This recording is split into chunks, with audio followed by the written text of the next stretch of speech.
Hello and welcome back to a new video, guys. So it has been a really long time, but I just wanted to do another video again.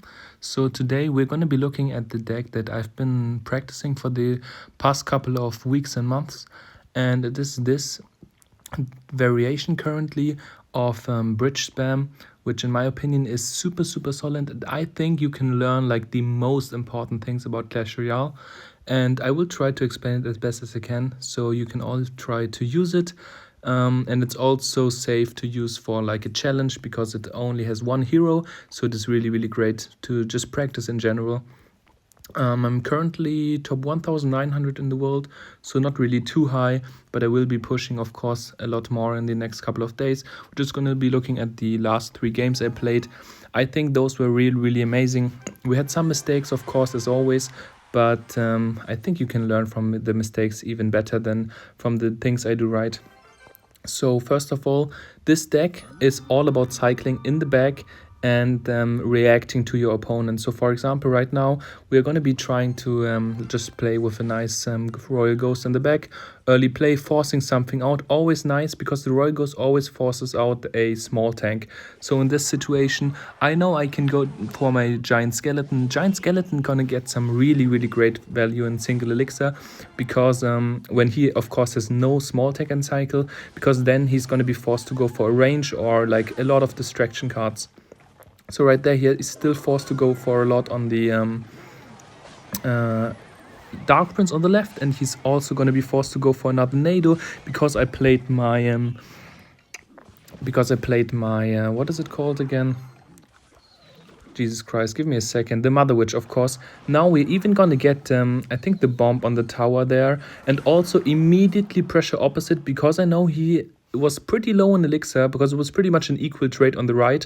I know I'm either up or like we're equal in elixir, so I will just force out the evolution executioner here. Super important because every time he has evolution executioner, of course we're gonna have some really big trouble pushing into him.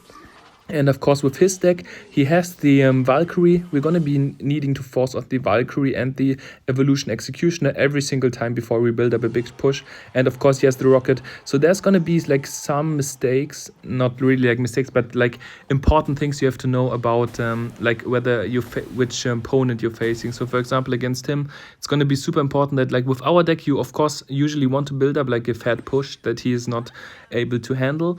But against him, this is not going to be the key factor. It's going to be the key factor that he has only one small tank. You got to know, because we have Royal Ghost, Dark Prince, and the Giant Skeleton all require for him like to go for a small tank. So this way we can like pressure like opposites and try to get as much value as possible. Always going for the Mother Witches on the piggies here. I'm also look again, really important this.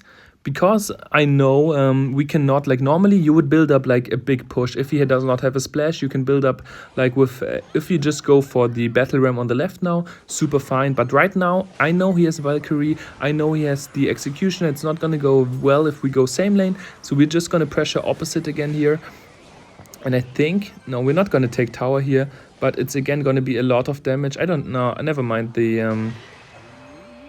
the bomb doesn't connect, but we're still up. Single elixir, super nice time for us to get as much value as possible. Of course, Hog Rider, like one of the hardest card for this deck to defend. Should have gone for the Giant Skeleton same lane here. I think I misclicked it, so now I'm still forced to go for something on the right. But it's totally fine. He went for a pretty bad Hog Rider in my opinion. But totally fine for us because now again he used the Evolution Executioner. We can just go opposite on the right. I'm just gonna go really aggressive here. We have the Wizard. We have I wanted the Royal Ghost to go to the right, but it just changed direction. It's gonna be forced to go for another Nado, and he's just getting some like a lot of chip every single time. This was one single mistake. We should not have gone for the Mother Witch here. This way we do not have the Mother Witch against the goblins, and this is going to be a bad trade from us. But other than that, I'd say this game was pretty much perfect. I know, really important now, because if I go now for like a wizard just behind the giant skeleton and not for the dark prince in the back, he's gonna be getting an easy hog right on the left, and I will be forced like to go for a dark prince late, and he's not gonna get a charge on it. But I'm gonna go first for something on like a dual lane. So first I go for the dark prince, then I go for the wizard. This way we have still the dual lane pressure push, but we play the opposite lane first before we try to pressure there. I'm also gonna go for my vines just to take out the evolution executioner. It's gonna get into barbarian barrel range, which is super good for us. We can just use that. I do not want like the damage to get on the dark prince, so I think I will go for barbarian barrel. We do have the royal ghost evolution. We're not gonna play anything else. It will get 2 shots. Like I said, the hog rider is super difficult for us to defend, so now we just have to like punish him again. Really important here. Never mind, he used the Xe, but normally, like, if I have the decision, like, where would you cycle the giant skeleton right there, it doesn't really matter, like, which tower is lower, but here, I thought, like, he would go for something like, I don't know, an execution or something on the Royal Ghost evolution, so I go for my giant skeleton in the back, so he, so I countered. So yeah, right, again, execution out of cycle, we can go opposite. This time he had the Valkyrie in cycle though. Normally you want to force it out earlier. There we do not get any damage because we play really nice vines there. To be honest, on defense, super important, the vines as well. And we just take the tower here by going enough pressure on the right side, so there's no elixir to defend the left side. Again, forcing out the mini tank on the right side, like I said. His cards does not get, like, other than the Valkyrie, he does not really have a good way to stop our giant skeleton. So if the Valkyrie is out of cycle, like, your giant skeleton gonna get so much value. This game was pretty rough, to be honest. I'd say this is also can be a really difficult matchup. The to be honest, the Golden Knight not really too great against us, but the Electro Giant, of course, super annoying. The Bowler, super annoying because we have the Battle Ram, and the Cage, like one of the worst cards to play against if you're running like a beatdown, because like getting the one elixir, the one cycle evolution in there is so freaking hard like to deal with. If your giant skeleton gets sucked in, like, your trade is so negative, it's insane. I think, yeah, didn't really like the way the bowler stopped there, so I did not go for any range unit. Could have gone for the wizard, but I'm really scared of his big pushes in single elixir, because I have no way of cycling too many cards in the same lane. So because we do not have any high DPS, we do not have any way of killing the Electro Giant quickly. And he actually was starting to BM because he knew, like, he has a good deck against us. He normally should win this, but you're gonna see, guys, we're gonna get some nice things going, and I think at the end, yeah, we're gonna win. So yes, we do have like kind of an interesting start. Like I said, it's going to be super difficult in single elixir because like he has the perfect answers against all of our cards. Like he has the amount of small tanks he needs, he has the Cage, he has the Lightning, going to be super annoying because we of course have the Wizard, our best cards against his Electro Giant, which he can just Lightning away. It's a -1 trade if we do not play it near the tower, and if we play it near the tower, it's going to be an even worse trade. So yeah, it's going to be really difficult. But again, playing the Mother Witch onto the Goblins, super nice card. Right now, Mother Witch is so strong because of the Goblins. I think if the Goblins get a nerf, Mother Witch might not be in the meta so we might even switch to like a Furnace. The Furnace variation, also super nice, played that too. If you do not have the Mother Witch, you can try with Furnace.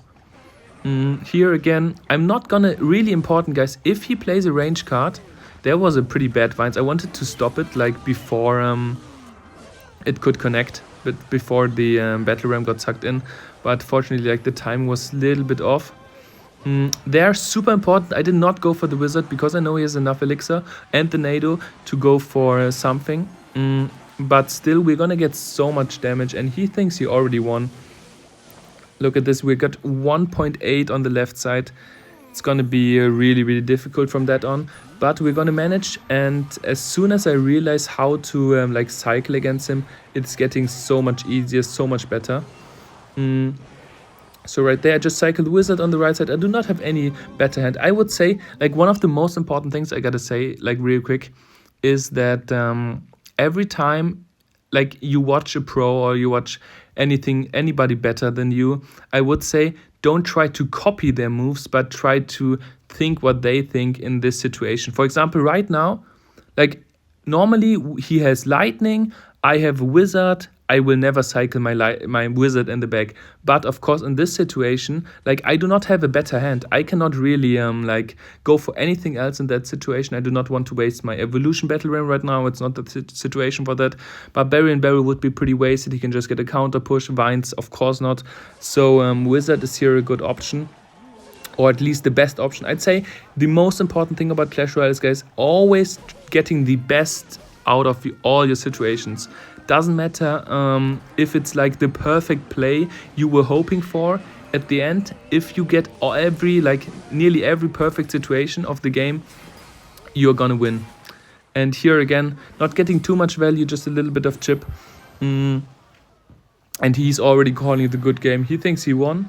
But I know, guys, in triple elixir, it is gonna get hard for him, because this deck, guys, it can destroy people. Also, again here, just pressuring a little bit wizard as well, because I know he just used the lightning on offense. So we have the wizard here, pretty nice. Gonna clean all that up, and the bomb, also pretty nice combination of like the bomb and the nado. And also going here for vines again, because I want that bowler to die. I do not want it to get a nice counter push. Gonna go for my Mother Witch and also the Royal Ghost, I think. No, never mind. We're just gonna stop on the left side with the Giant Skeleton, and again pressuring opposite. I do not want him to get like a nice bowler. And here was the important situation, guys. Super, super important to know. If he plays, I know he does not have too much elixir, and look at this. He went for the bowler earlier on my wizard plus the Dark Prince push. So I know he does not have the bowler and cycle, and this cage placement is not high enough for the battle ram to get pulled if you put it all to the right. I know he's only the goblins in cycle, so I play my wizard. I know he does not have any elixir, he only has the nado, and I can go for vines here. And I think we are getting at least enough damage to be in the lead. And from this on, it's 30 seconds. I know I'm not gonna break through anymore. That was like a once in a game situation that I needed to get like the lead, and now we're just gonna chill. I know we're not gonna get another situation like that. I just go for the wizard high, trying to nado it away, but I know I can just go for my vines. Also super nice. Vines onto the E-Giant just makes your troops not take any damage from that. And this is the way we're gonna win this game. Super nice. Taking your opportunities is like the most important thing, and getting like every single situation you need to think about the best play possible. And if you continue doing that, even if it's sometimes taking damage, even if it's sometimes like letting some damage through, those are sometimes the best option. Because if you think about it, like going for a bad option isn't really nice. Of course, guys, I think in this game it's gonna be some times where I need to let like the Royal Ghost go, because I do not have the best cycle, and I will instead go for like a nice counter push. Again, we're gonna just go for the battle ram in the back. Again, like I said, normally I think Royal Ghost is the best option, but of course we do not have the Royal Ghost. Let's think about the best option right now. Wizard, of course not. Battle ram is obvious. Battle ram is an okay thing to do in the back. And yeah, the Mother Witch and Vines, of course not, guys. These have to be played reactively, or if you know the deck, then you cannot play them reactively. But from the start on, this is not a nice start to go for like a Mother Witch or Vines, of course. So right there, just go for the Dark Prince. And I think I'm just gonna chill, go for the Barbarian Barrel low. Could have gone for it aggressively too, doesn't really matter too much. But yes. Are we actually gonna take the E-Spirit damage? Could have prevented that by going for a Barbarrel high, but it's totally fine. We're just gonna chill, not play something too aggressive, because we know against the Royal Giant, the Wizard is going to be the key factor, guys. Key factor, because we do not again have any building or high DPS. Same as against the E-Giant.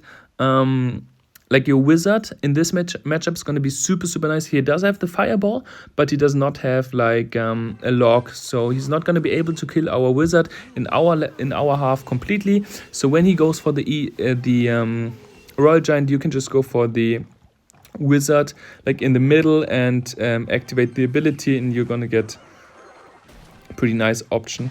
So right there I will go quite aggressive, just because I just thought that would be like the best play in this situation. 2 minutes, we forced out some nice elixir and got some quite nice chip. So yes, I'd say a good interaction. We do not have too much elixir right now. He knows that he's gonna go for the RG opposite, and he knows, of course, we do not have the what is it called? We do not have the wizard. Our best card against that. I'm not going for the vines, because I know it's not going to get a counter push in this situation. Could have gone for the vines in a different situation on the RG, when it's like when it would like have meant a lot. But in this situation, I'd say it was better to go for the bar barrel. And we do not, of course, want to take the damage here. We do have a nice option going for the what is it called? Giant skeleton, of course. And again, I just go opposite here. I know he's gonna spend a lot on that, or at least he has to like his what is it called? His hunter's gonna die. Super important. If he goes for a range unit into the lane of your giant skeleton, or if he goes for a giant skeleton for a range unit in the back, it is super amazing to go just for a giant skeleton same lane and not support it. He's gonna always be forced to go for something else, and most likely you're gonna get a nice positive trade, because the bomb at the end is gonna kill most of the backup units. Look at this, looking so weird on the left, like the battle ram. What the fuck is spinning around? Super nice. Also the vines here taking out the entire royal ghost, and that was an amazing play here, going for the opposite push when I knew that he would spend his most of his cards on the right side. He went for the hunter and the fisherman in the middle, and that was a great situation for us. We could get a nice opposite pressure push going. Also Dark Prince super nice for jumping over the river, killing here the fisherman super quickly. So that's gonna be it for the video today. I hope you enjoyed it. Showing you a little bit of a different deck today. I have some many more variations, like for example this one, super nice if you enjoy this. Also, I'm not sure if you're familiar with this one. It's a pretty uncommon deck to see like at mid ladder or something, but in top ladder, I think you know like Nikoko, like one of the best bridge spam players, who also finishes like top 10 regularly, and he's like this is one of his favorite decks. And I think this is like also a super amazing deck to practice, because we have no win condition and it's going to be super hard to get damage. But if you understand it and know like how to cycle and how to utilize your cards, which I think is the most important part, you're going to be able to like practice a lot and get better with it. Also, I'd say this one also pretty nice, not having the wizard in there, just the Ewiz, and yeah, also P.E.K.K.A. But yeah, this one is my favorite right now, I'd say. Super nice. I do love the vines, to be honest. Vines, one of my favorite cards, just because of the versatility. Like you can use it against air troops to pull them down. You can use it in defense. You can use it in greatly against offense. Like if you have like a battle ram evolution coming up and charging onto the tower with 1 HP, and you just hit the vines, guys. So amazing. So I hope you enjoyed, and as always, guys, have an amazing day and stay confident.